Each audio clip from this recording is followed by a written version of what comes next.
That is brutal, to look down and see those two little bars not going. Sweet.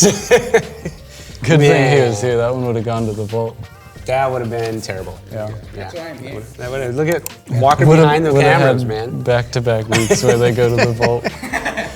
Oh, man. All right. Well, welcome back, parents. You don't know this, but we actually filmed like almost 15 minutes. And no, it was like 10. It was, a little over 10. And 10 we minutes. lost it. We lost it. Mics weren't on. Walker behind the camera noticed, saved us. Yeah. Really good stuff. So this is take 2. We've never had a take 2. No, we've been going strong pretty well for a while. Bound to happen eventually. Yeah. Yeah, it was going to happen. So anyways, welcome to Conversation Starter, Pastor Mario. Dawson, the youth leader. For the second time. For a second time. And then Walker, who's saving the game behind the camera. Yeah. So we have been going through a series called Knowing God, going through his attributes. And we haven't had a conversation starter in 2 weeks. So I'm going to give a brief recap of the past 2 weeks. So 2 weeks ago, we talked about the compassion of God. Mm-hmm. We talked about how, we talk a lot about the love of God. You're laughing because we just talked about this. Talk about the love of God a lot when we talk about God's attributes, but we kind of missed the second side of the coin of God's compassion. And so we talked about God's compassion, and we looked at Exodus 34, where God says that the Lord is a God of compassion, abounding in steadfast love, slow to anger, that phrase that's repeated through Scripture. And then we looked at, all right, how is God's compassion expressed in Scripture? And so we went and we looked at Jesus. And we looked at how, anytime Jesus did a miracle, he did things from a place of compassion. He was moved by compassion. And we actually, the word compassion that's used in Scripture, in the Hebrew and in the Greek, is a word that means for God to be full of pity for us. And we looked at what does that mean? Pity has a bad connotation in our culture. If I pity you, you will probably be offended. Right. We view it as looked down upon. Yeah, oh, I pity you. Yeah. But to be full of pity for someone is to be moved to sorrow because of their hurt. So it's like an internal, you are moved to a place of sorrow for them. It's really just empathy and sympathy. Yeah, it's what drives empathy. It's what gets us to the place of empathy. And so that's what God's compassion is. God is moved in himself because of the sorrows and the pains and the hurts that we are experiencing, which is we could talk a lot about that, but we're not going to. Yeah, we already did. So then last week we talked about the justice of God. Yeah. We talked about God's justice, what that looks like. Where does God say that he's a just God? We looked at 3 different Psalms, Psalm 45:6, Psalm 56, and Psalm 89:14, all of which talk about the justice of God being core to who he is and to his kingdom and to his rule and reign. And then we looked at the way that justice is expressed in Scripture, and it's expressed in usually 3 ways: vindication, defense, and wrath, condemnation. And we looked at, passages to describe each one of those things. So parents, if you want to look up those passages and read them, that would be a great thing to do, especially because we didn't have a lot of kids this past week. I think we had 5 students. Yeah. So all the parents that students weren't here, look it over, look up the verses. I think the other one that we looked at with Jesus was John 12:40 something. I did the thing. But anyways, that's kind of a very, very, very fast recap of the last 2 weeks. But Dawson, tell me, what do you think? Yeah. And you could give your vindication of blank, defense of blank, condemnation of, because you had a people group that went along with you. Because in Psalm, so we looked at Psalm 140:12 for defense, and it says in Psalm 140, 12. I'm thinking of going there to just read it. But I know we don't have a lot of time. Oh, no. No! So our one camera died, and we are down to one camera. Yeah. Today has been a rough video day. Rough filming day. Rough video day. But it's all good. But anyway, Psalm 140. God has compassion. Yeah. As we talked about. Psalm 140 for the defense of... So we talked about defense, looked at Psalm 140, verse 12. This is what it says. It says, I know that the Lord secures justice for the poor and upholds the cause of the needy. And so we looked at, like, who is God? Like, when God is defending people in his justice, he is defending the poor, he's defending the needy, the oppressed. And, you know, we also looked at vindication, Psalm 7, where David is saying, like, vindicate me, Lord, which he's basically crying out to God, like, prove that I'm innocent. Yeah. I am innocent. Yeah, prove that I'm innocent or make me innocent. Yeah, or and that was one thing that we talked about too, is like, it's either prove I'm innocent when I am, or God's justice with vindication looks like I'm not innocent, but in God's grace, he makes me innocent. And so, yeah, and then wrath and punishment, I mean, John 12:48 is that passage with Jesus. But yeah, so...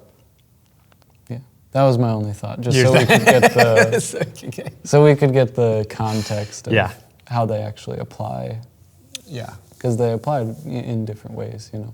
Now you mentioned yesterday talking about like that analogies would be good for this topic of God's attribute of justice. Like, do you have any analogies for the parents? Yeah, I think that we talked first with the students about like standards, like why does it matter that God has standards? And so keeping in line with justice and kind of, you know, the part we don't like, the wrath, you know, like the part that as humans we struggle to comprehend. It's important to ask yourself, like, okay, if there's right and wrong, do they matter without a result from each, you know? And so God's justice playing out with things like vindication for those who are doing right and wrath for those who are doing wrong. Yeah, it just helps to understand that. And even we talked about like our legal system. It's built on the idea of justice that we as people can't accomplish, but you know, like just that same idea of like these are the standards and these are the results of keeping the standards or breaking the standards. Yeah. I mean, that is, I think a good analogy is our legal system. I mean, literally. And we asked the question, like, if God was unjust, you know, if our desire for him to lack punishment went so far as to make him unjust, would he even be worth following? You know, what would make him different then? Because he wouldn't be holy anymore, and he wouldn't be... He wouldn't be separate from us if he was unjust. So it's not always the most fun to talk about and comprehend, but it is vital to his character.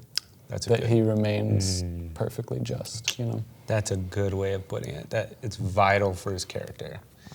Yeah, because God is, like, he is perfectly, I like how you said he is perfectly just. Yeah.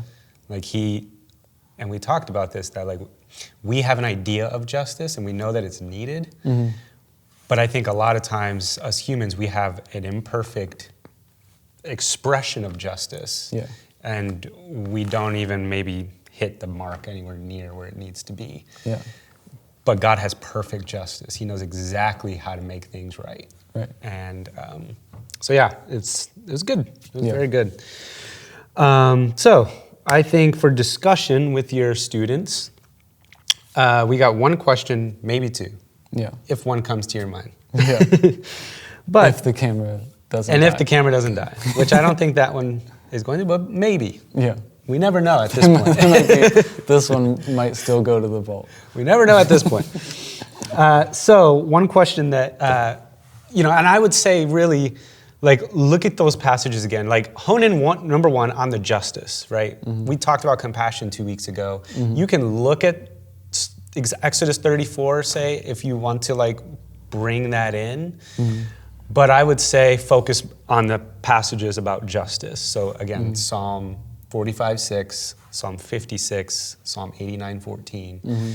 And I'm even going to include Romans chapter 3, verse 25 and 26, which is a great passage about God, where it says that God passed over the former sins to prove that he is just, but also the justifier of those who have faith in Jesus.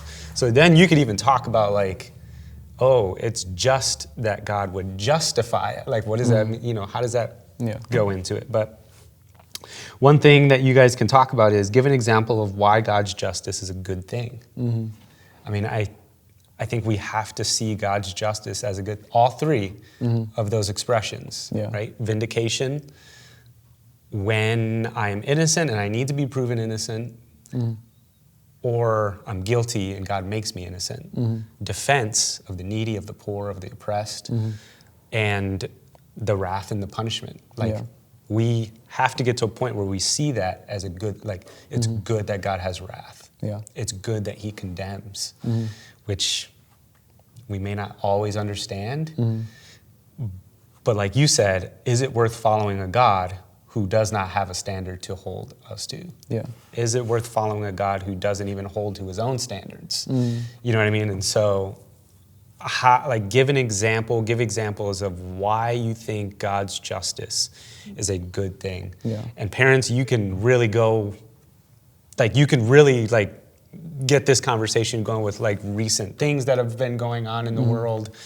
You know, you can use very specific examples of where and why God's justice is a good thing in this scenario or in our life. And you can very easily tie it back into the other attributes. Like I mentioned before, it ties back into holiness, because if God breaks his justice, then he's no longer holy. You know, he's no longer pure. And even compassion too, like we talked about defending the poor. Like for God to fight injustice is compassionate. And it does show love towards us. And so understanding that, it lessens the blow, the emotional blow, I guess, of justice. I think emotionally we don't understand it, but mentally we can. Mentally we can understand the need for justice, even when emotionally, as humans, we are kind of scared by it, or maybe just distressed by the idea of a wrathful God. But mentally we can comprehend, okay, justice is needed. You know, we can get to that point where we can say, okay, I know this even if I don't feel this. You know, like, because in the I recognize that this is a need. Because we don't want to be angry, wrathful people, and so we can't put ourselves in the emotional state of justice. You know, like, we just can't do it controlled. That was another thing you mentioned last night, was that God's wrath, it's not bubbling over, it's not lashing out on random things, it's controlled, and it's like targeted and pinpointed towards sin.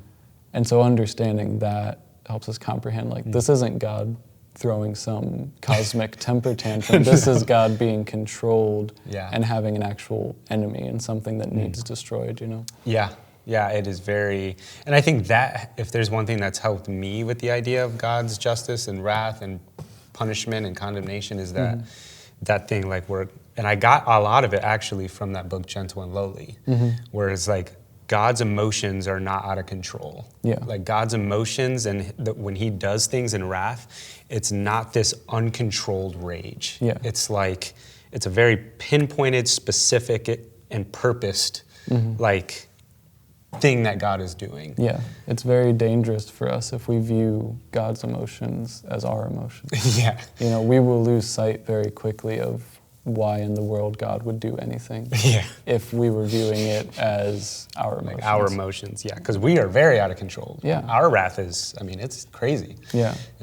But so I think just talking about that, why you think justice is a good thing, let the students give examples. And then, I don't know if you have, do you think that you have the other question? No. I don't think we need a question about compassion. I would say really just tie the justice talk into compassion. Remind them that it is, his attributes don't work outside of each other. Very good point. Yeah, they are all interlinked. They're intertwined, and so remind them that God is not he doesn't stop being compassionate to enact justice. He enacts justice out of that compassion and through his holiness, and he sufficiently does it in himself. That is a very good point. That's a great point to end on. Yeah. Very good. Very, very good. Well, I hope this goes out. I hope you guys have a great conversation, Yeah. talking about the justice of God, linking it with compassion, and we just pray that the conversation is good and that, students are learning and they are, thriving and talking about this kind of stuff, and seeing you parents engage with the conversation as well. Don't take that for granted. So we just pray for that, and we will see you in the next one. Yeah. Hopefully the next one will be a little Better. Yeah. Hello, parents. This is Pastor Mario. Thank you guys for joining us for this week's conversation starter. If you want more ways that you can engage with your youth, you could check out the other conversation starters here on my side. Thank you guys for joining us. Hope you guys are doing well.